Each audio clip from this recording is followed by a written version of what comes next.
আপনারা আলেপের নাম শুনেছেন একজন নটোরিয়াস। তো আলেপ এক বিএনপি সাইবার টিমের একজনকে গুম করেছিলেন। তাকে যখন গুমে নির্যাতন করা হয়, তাকে গুম করার দৃশ্যটা দেখেছিলেন বিবিসির সাবেক একজন সাংবাদিক। গুমটা আসলে এখানে এই এসি রুমে আমরা যত সহজে বলতে পারছি, গুম আরো বেশি ভয়াবহ। তাদেরকে বলা হতো যে তোমার স্ত্রীকে তুলে আনা হবে, তাদেরকে বলা হতো তোমার বৃদ্ধ বাবা মাকে তুলে আনা হবে, তাদেরকে তাদের শিশু সন্তানের ভয় দেখানো হতো। আমার অনুভূতির সাথে শেখ হাসিনার অনুভূতি মিলে নাই, আমার চিন্তার সাথে শেখ হাসিনার চিন্তা মিলে নাই, যার জন্য শেখ হাসিনা আমাদের আবেগ অনুভূতি চিন্তার সাথে সাংঘর্ষিক যা কিছুই হয়েছে তাদেরকেই তিনি গুম করেছিলেন। আমি আল্লাহকে ভালোবাসি, আল্লাহ রসুলকে ভালোবাসি, কিন্তু শেখ হাসিনা ভালোবাসতেন নরেন্দ্র মোদী, হিন্দুত্ববাদ, সাম্রাজ্যবাদ, আধিপত্যবাদ, ইন্ডিয়ার আবেগ অনুভূতি চিন্তাকে উনি ভালোবাসতেন। আওয়ামী লীগের যে লং রেজিম, এই রেজিমে আমি কাজ করেছি এই টপিকটা নিয়ে, গুম, ক্রস ফায়ার, এনফোর্স ডিসঅ্যাপিয়ারেন্স যেটা, সেগুলো নিয়ে কাজ করেছি। সো এই বিষয়গুলো আমি অনেক কাছে থেকে দেখা। ইভেন আপনারা খুব আশ্চর্য হবেন যে আপনারা আলেপের নাম শুনেছেন একজন নটোরিয়াস, সবাই শুনেছেন, সব সাংবাদিক শুনেছেন। গুম যেসব নটোরিয়াস ব্যক্তি ছিলেন, জিয়াউল হাসান, আলেপ। তো আলেপ এক বিএনপি সাইবার টিমের একজনকে গুম করেছিলেন। আমি কোনো রাজনৈতিক দলের সাথে সম্পৃক্ত না, আগেই বলি আমি আপনাদের লোক, এখানে যারা আছেন আমি মেইন স্ট্রিম জার্নালিস্ট। তো তাকে যখন রিমান্ডে নেওয়া হয়, তাকে যখন গুমে নির্যাতন করা হয় এবং তাকে গুম করার সাথে সাথেই আমি আমার পত্রিকায় এটা ব্রেক করেছিলাম। সামহাও আমার কাছে তাকে গুম করার দৃশ্যটা দেখেছিলেন বিবিসির সাবেক একজন সাংবাদিক, উনিও ওই জায়গাতেই ছিলেন। তো তিনি আমাকে জানান এবং আমি নিউজটা ব্রেক করি। তো তাকে যখন নির্যাতন করা হয় তখন সেই বিএনপির সেই ভদ্রলোককে প্রশ্ন করা হয় যে আবু সুফিয়ানের সাথে আপনার কি সম্পর্ক। তো আবু সুফিয়ানের সাথে তো আসলে তার কোনো সম্পর্কই নাই, আমি নিউজম্যান, নিউজ ব্রেক করবো, আপনার সাংবাদিকের কাজ হলো নিউজ দেয়া, নিউজ ব্রেক করা। তো উনি বলছেন যে আবু সুফিয়ানের সাথে আমার কোনো সম্পর্ক নাই। এই সত্যটা বলার জন্য তাকে মিথ্যাবাদী হিসেবে বিবেচনা করা হয়, অর্থাৎ তিনি কিছু গোপন করার চেষ্টা করছেন, উনি কিছু মিথ্যা বলার চেষ্টা করছেন এবং তাকে ট্রিমেন্ডাস নির্যাতন করা হয়। তো গুমটা আসলে এখানে এই এসি রুমে আমরা যত সহজে বলতে পারছি, গুম আরও বেশি ভয়াবহ। আপনারা জানি না আয়নাঘর বা যেসব জায়গায় তাদেরকে রাখা হয়েছিল, হাসিন ভাই এখানে আছেন, রফিক ভাই তিনিও গুম ভিকটিম, উনি আছেন গুম ভিকটিম। ছোট্ট রুম, বাতাস নাই, আলো নাই, কথা বলার লোক নাই, গোসল করার পানি নাই, আর সবচেয়ে বড় বিষয় যে আপনার স্বজন কোথায় আছেন সেটা আপনি জানেন না। এর চেয়ে বড় যে বিষয়গুলো ছিল, এখানে তো সবাই বিবাহিত ম্যাক্সিমাম মেবি, তাদেরকে বলা হতো যে তোমার স্ত্রীকে তুলে আনা হবে, তাদেরকে বলা হতো তোমার বৃদ্ধ বাবা মাকে তুলে আনা হবে, তাদেরকে তাদের শিশু সন্তানের ভয় দেখানো হতো।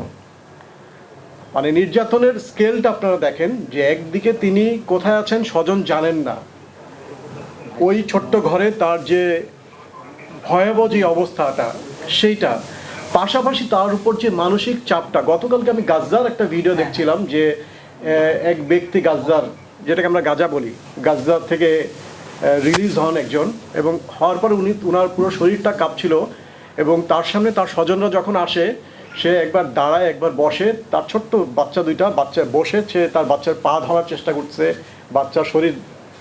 তাকে বলা হয়েছিল যে বোমা হামলায় তার স্বজনের সবাইকে হত্যা করা হয়েছে।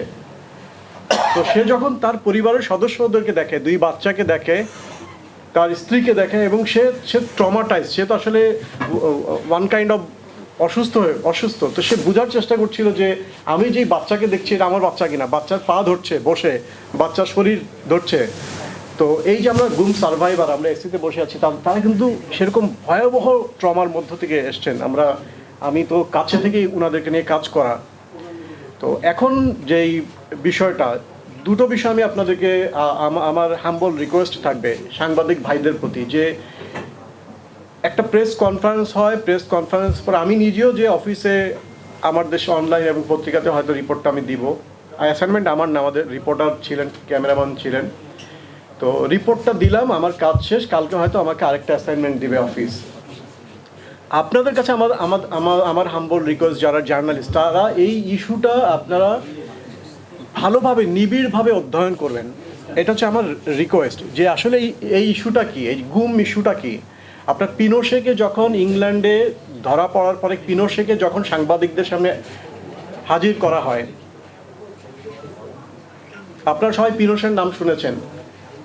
তো পিনোশেকে সাংবাদিকদের সামনে হাজির করার সময় ব্রিটিশ সাংবাদিকরা, তো ব্রিটেনের সাংবাদিকরা বিশ্বের সব বড় বড় সাংবাদিক, তো সবাই তো একাধিক প্রশ্ন করবে পিনোশেকে। তো তখন তাদেরকে বলা হয়েছে যে পিনোশেকে আমরা একদম শর্ট টাইমের জন্য আনা হবো এবং পিনোশেকে আমরা একটা প্রশ্ন করব, চিলির ডিক্টেটর পিনোশে। তো শত শত সাংবাদিক আর প্রশ্ন করবে একটা। এখন কোন সাংবাদিক প্রশ্ন করবে? ধরেন এখানে যদি বলা হয় যে সব সাংবাদিকদের মধ্যে থেকে একটা প্রশ্ন, তখন তো সবাই চাইবেন যে প্রশ্নটা আমি করি। ডেফিনেটলি আমিও চাইবো, আমি আবু সুফিয়ানও চাইবো যে আমি হাসিন ভাইকে একটা প্রশ্ন করি। তো তখন তাদেরকে বলা হলো আপনারা প্রশ্নগুলো লিখে দেন, ওইখান থেকে আমরা বাছাই করব। ওই বাছাই করার পরে ডিক্টেটর পৃথিবীর অল টাইম নটোরিয়াসদের একজন, তো একটা প্রশ্ন বাছাই করা হয়েছিল। সেই প্রশ্নটা ছিল, পিনোশেকে প্রশ্ন করা হয়েছিল যে আপনি যাদেরকে গুম করেছিলেন তারা এখন কোথায়। দেখেন, শত শত প্রশ্ন ছিল সাংবাদিকদের, কিন্তু এর মাঝে বিগ স্কেলের প্রশ্নটা কি ছিল তাকে, যে আপনি যাদেরকে গুম করেছিলেন তারা এখন কোথায়। পিনোশে সেটার উত্তর দেয় নাই, কারণ তার কাছে আসলে তো কোনো উত্তর ছিল না।